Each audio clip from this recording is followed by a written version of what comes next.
What's up, everyone? Thanks for once again tuning in to the channel. So today I'm going to do something a little different, a little special for you. I'm actually going to walk you through my process when it comes to taking one of my pictures.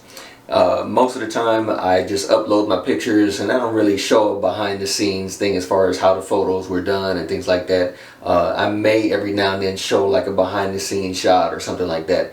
But this particular time I'm actually going to walk you through my process as far as one of my pictures. Some of you may know when it comes to my photos, I don't use any Photoshop at all. Everything is uploaded. A lot of times it comes straight from the camera. I just take it and upload it just how it looks. Other times I may go through all my different pictures that I've taken, kind of find the best one.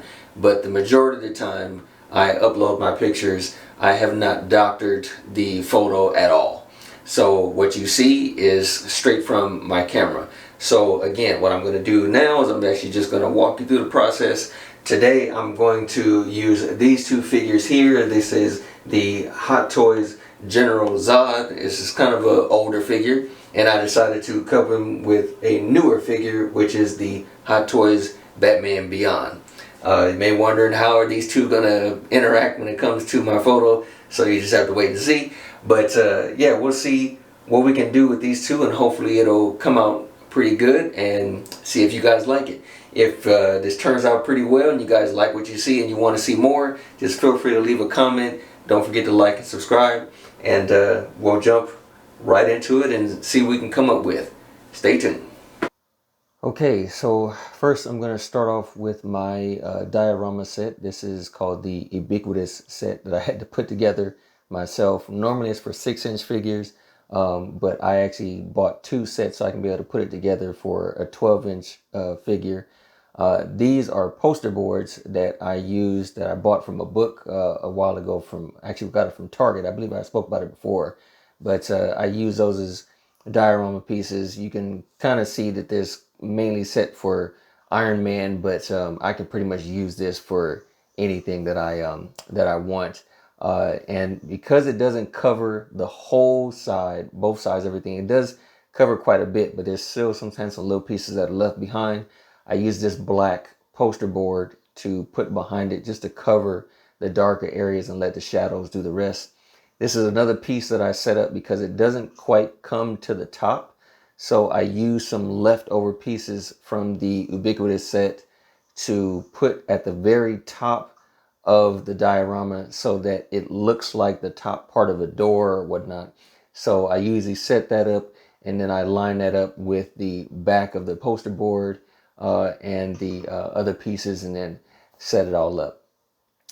So this piece right here, this is because I put all the lights into the set.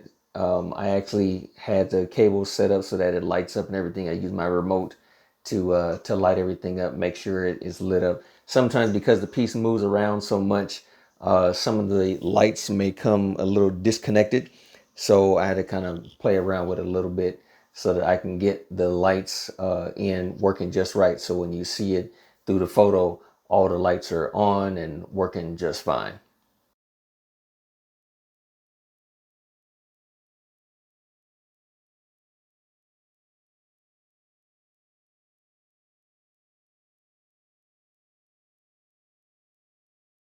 And here we have our first figure. Again, this is the General Zod from the Man of Steel movie.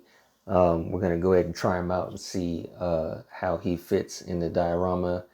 Usually these guys are pretty good. I was kind of messing around with the different hands that he comes with, just trying to find the best hand to look like he's kind of leaning against the side of the wall. So I found the right hands to kind of line him up. He's actually a pretty durable figure for as old as he is. He's built pretty sturdy, so I haven't really had any problems when it came to posing him and everything. So he holds up really good. So I really like that as well, just as being able to set him up without any kind of issues. So now it's just, with this, is just getting the cape right and finding the center of gravity with the figure so I don't have to worry about any kind of stance trying to hold him up. Mainly just relying on the feet, and also just being able to position him right so he doesn't fall forward, and also trying to get the figure to look as realistic as possible when he's standing. So he would stand the way a person would who's kind of, hunched over. So you kind of put in that position to say, okay, based off of the image that I want, is he holding up pretty good? And so he was able to hold up pretty well with this setup. And next we have our Hot Toys Batman. So we've got to get him in a good enough pose, kind of a, old with the new type of figure. I figured this would be a good little setup as far as the armor is concerned. He's not wearing a usual bat suit. This is from the Arkham video game, which he's supposed to be, a bit enhanced when it comes with the suit.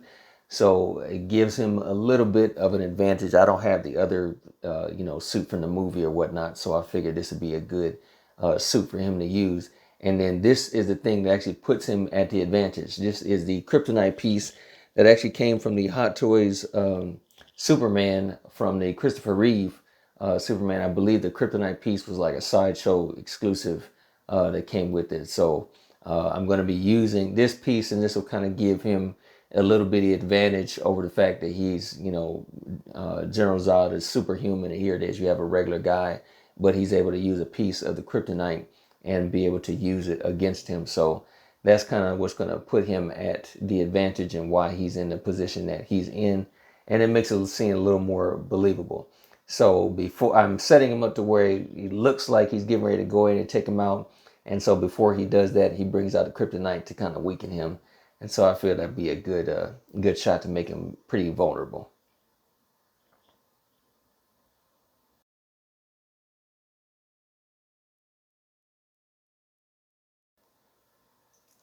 Next thing we have on the agenda is to set up our light, because the light inside the diorama set is pretty good. It lights up really well, especially when I, shut off all the rest of my lights. But I needed to have an extra light in the foreground. And so this is where my tripod comes in.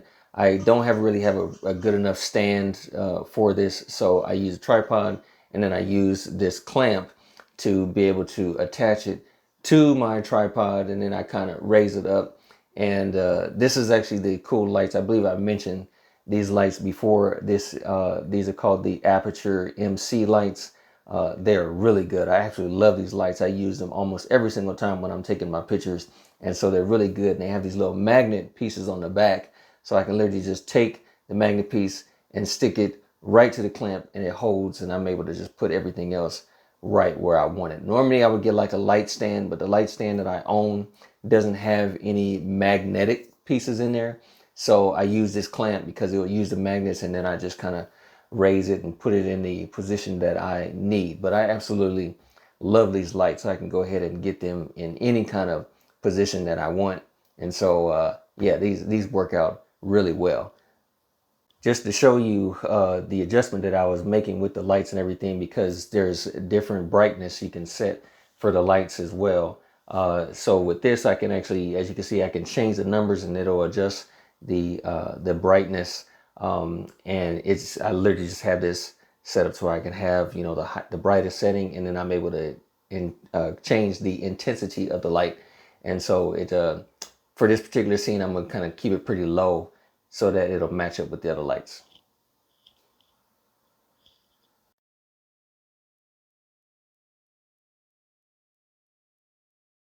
And here we have our setup. I think everything turned out really well. I think everything looks good as far as the position and the lighting and everything.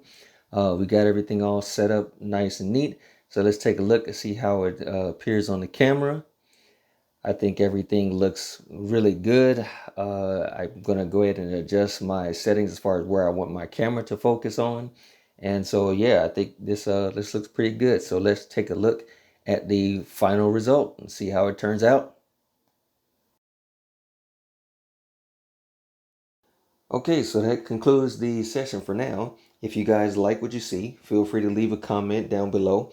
And if you want to see more of my photos, once again, you can check out my Instagram page. I post stuff there on every day. And we'll see what happens in the next video. Thanks again for tuning in. Don't forget to like and subscribe. Have a great day.